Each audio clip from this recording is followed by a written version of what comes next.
At 1:30 yesterday afternoon, on the 15th floor of the State Admin Centre on Victoria Square, Premier Mike Rann and Treasurer Kevin Foley called a state election for Saturday, March 20. Well, not technically, but that's just a technicality. In Canberra, the Prime Minister calls the election by advising the Governor-General. The PM sets the date, the length of the campaign, and then the government goes into caretaker mode. It can't spend new money or make big decisions until the votes are counted.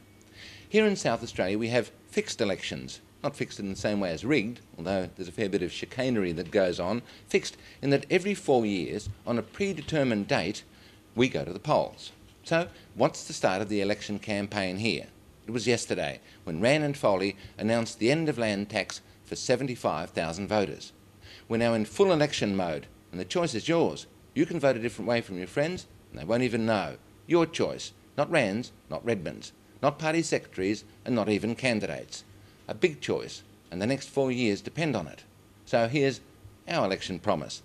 The Independent Weekly and In Daily will give the best information, the best coverage, so you can decide.